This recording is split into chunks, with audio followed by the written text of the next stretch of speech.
कि दूर किसी दराज में जब बच्चा रोता है तो मां कहती है सो जा वरना गब्बर आ जाएगा।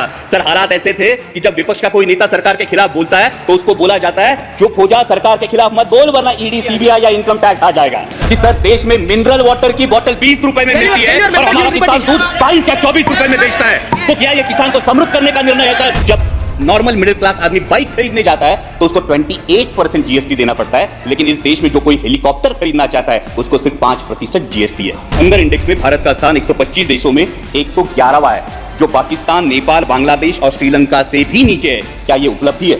लेकिन कुछ बुनियादी सवाल है अध्यक्ष महोदय। जब 5वें नंबर की हमारी अर्थव्यवस्था, यह गौरवशाली बात है, लेकिन देश ये भी जानना चाहता है कि देश पर कर्जा कितना है, देश पर बोरोइंग्स कितनी है और देश के सकल उत्पाद के ये बोरोइंग्स कितनी फीसदी है और ये ऋण कब तक और कैसे चुकाया जाएगा। कि 80 करोड़ देशवासियों को मुफ्त राशन दिया जा रहा है, तो 5वीं अर्थव्यवस्था के लिए क्या ये भूषणावह है? और दूसरा सवाल ये खड़ा होता है कि बावजूद इसके हंगर इंडेक्स में भारत का स्थान 125 देशों में 111वां है, जो पाकिस्तान, नेपाल, बांग्लादेश और श्रीलंका से भी नीचे है। क्या ये उपलब्धि है? और अगला सवाल ये बनता है, जो 5वें नंबर की अर्थव्यवस्था है वो अपने जेन्युइन, जो ईमानदार टैक्स पेयर्स है, उनको क्या दे रही है? ये टैक्स पेयर्स को अपने बच्चों को शिक्षा के लिए प्राइवेट स्कूल में भेजना पड़ता है, उनको अपने हेल्थ के लिए हेल्थ इंश्योरेंस निकालना पड़ता है। सर नौबत तो यह है कि जब नॉर्मल मिडिल क्लास आदमी बाइक खरीदने जाता है तो उसको 28% जीएसटी देना पड़ता है, लेकिन इस देश में जो कोई हेलीकॉप्टर खरीदना चाहता है उसको सिर्फ 5% जीएसटी है। तो क्या ये उपलब्धि है? ये हर देशवासी के लिए अर्थव्यवस्था है, ये सबसे बड़ी बात है। और इसीलिए यह सवाल बनता है कि जब अर्थव्यवस्था क्या सही में सुदृढ़ है या सिर्फ ये सूजन है जिसे सुदृढ़ता बताया जा रहा है। महामहिम राष्ट्रपति जी ने अपनी अभिभाषण में ग्रामीण अर्थव्यवस्था और डेयरी का उल्लेख किया, लेकिन दुर्भाग्यवश माननीय मंत्री महोदय यहां बैठे, लेकिन उसी दिन जो मिल्क पाउडर है उस पर इंपोर्ट ड्यूटी माफ करके मिल्क पाउडर आयात करने का एक निर्णय जो लिया गया। सर आज वास्तविकता यह है देश में, सर मैं माननीय मंत्री महोदय के संज्ञान में यह बात लाना चाहूंगा कि सर देश में मिनरल वाटर की बोतल 20 रुपए में मिलती है और हमारा किसान दूध 22 या 24 रुपए में बेचता है। तो क्या यह किसान को समृद्ध करने का निर्णय है? सर मिनरल वाटर की बोतल 20 रुपए में बिकती है और हमारा किसान जो अपने पशुओं को पालता है उसको दूध बेचना पड़ता है 22 या 24 रुपए किलो में। तो क्या यह किसान के साथ न्याय हो रहा है? ये इसका जवाब किसान चाहता है। सर महामहिम राष्ट्रपति जी ने किसान सम्मान निधि की भी बात की, लेकिन असली किसान का सम्मान तो तब होगा सर जब कृषि के लिए जो औजार लगते हैं उन पे जो 12% जीएसटी है, ये 12% जीएसटी हटाया जाए और उनके फर्टिलाइजर्स और पेस्टिसाइड्स की कीमतों पर नियंत्रण लाया जाए और कृषि उत्पाद के लिए सुनिश्चित और परमानेंट आयात या निर्यात धोरण लाया जाए। सर हाल ही में हमने देखा, पिछले साल हमने देखा कि जब प्याज की डिमांड थी, मिडिल ईस्ट में डिमांड थी, यूरोप में डिमांड थी, तब प्याज पे निर्यात पर पाबंदी लगाकर पाकिस्तान के प्याज उत्पादक किसानों का भला इसी सरकार ने किया है। ये प्याज उत्पादक किसान कभी भूल नहीं सकता। सर कुछ सालों पहले सर शोले करके एक मूवी आई थी, उसमें डायलॉग था, शायद आपको भी याद होगा, कि दूर किसी दराज में जब बच्चा रोता है तो मां कहती है सो जा वरना गब्बर आ जाएगा। सर हालात ऐसे थे कि जब विपक्ष का कोई नेता सरकार के खिलाफ बोलता है तो उसको बोला जाता है चुप हो जा, सरकार के खिलाफ मत बोल वरना ईडी सीबीआई या इनकम टैक्स आ जाएगा।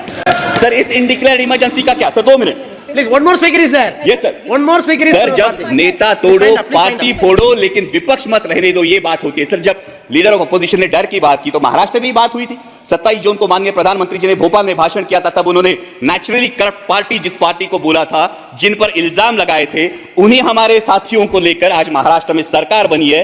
तो सत्ता पक्ष ये कहे कि उनकी नैतिकता कहां गई। लेकिन अंत में मैं देश की जनता का आभार करूंगा। सर लास्ट पॉइंट, देश की जनता का आभार करूंगा क्योंकि उन्होंने पूर्ण बहुमत नहीं दिया और यह दिखा दिया कि तुम भारत कहो या इंडिया। सर 1 मिनट सिर्फ, लास्ट मिनट, तुम भारत कहो या इंडिया, मैं वही हूं जो अपने कर्म पर विश्वास रखता हूं। मैं वही हूं जो मंदिर मस्जिद मंगलसूत्र से ज्यादा देश की एकता को अहमियत देता हूं।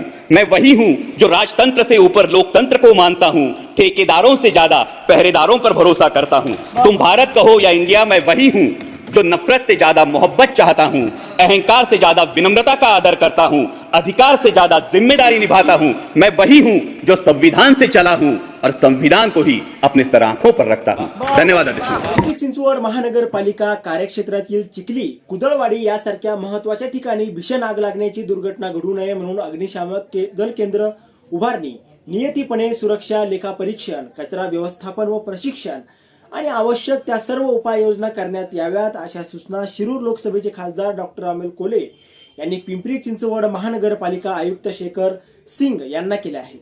दरम्यान संसदेचे अधिवेशन संपल्यानंतर खासदार समक्ष घटनास्थळी पाहणी करणार असून तत्पूर्वी शासनाने येथील व्यापाऱ्यांना नुकसान भरपाई द्यावी अशी मागणी देखील डॉक्टर कोले यांनी केली आहे. आता पिंपरी चिंचवड शहरातील चिखली कुदळवाडी या भागामध्ये वारंवार आगीच्या दुर्घटना होत आहेत. 2 दिवसापूर्वी या भागात प्रचंड मोठ्या प्रमाणात काही भंगार दुकानांना आग लागली होती. यामध्ये 50हून अधिक भंगाराची गोदामे आगीच्या भक्ष्यस्थानी पडली आहे. त्यामुळे आजूबाजूच्या नागरिकांसह शहराच्या पर्यावरण आरोग्याला झळ बसत आहे. या संदर्भात खासदार कोले यांनी आयुक्त शेखर सिंग यांना पत्राद्वारे काही सूचना केल्या आहेत. या पत्रात खासदारांनी म्हटलंय की शिरूर लोकसभा मतदारसंघातील पिंपरी चिंचवड महानगरपालिका कार्यक्षेत्रातील चिखली कुदळवाडीमधील भंगार गोडाऊनला भीषण आग लागल्याची घटना काही दिवसांपूर्वी घडली. या दुर्घटना अत्यंत गंभीर व संवेदनशील असल्यामुळे हिवाळ्याच्या दिवसांमध्ये अशा प्रकारची दुर्घटना कशी घडली या संदर्भात निपक्षतापणे चौकशी होणे आवश्यक आहे. तसेच या ठिकाणी गेल्या अनेक वर्षांपासून अधिकृतपणे व्यापार करणाऱ्या करदात्या व्यावसायिकांवर या दुर्घटनेत झालेल्या नुकसानाची भरपाई मिळवून देण्यासाठी नियमानुसार योग्य ती कारवाई करणे आवश्यक आहे. चिखली कुदळवाडी व पालिका कार्यक्षेत्रातील महत्वाच्या मध्यवर्ती ठिकाणी पुन्हा अशा प्रकारची आग लागण्याची दुर्घटना घडू नये म्हणून अग्निशामक दल केंद्र उभारणी, नियमितपणे सुरक्षा लेखा परीक्षण, कचरा व्यवस्थापन व प्रशिक्षण आणि आवश्यक त्या सर्व गोष्टी आणि उपाययोजना करण्यासंदर्भात नियमानुसार योग्य ती कार्यवाही करण्यात यावी.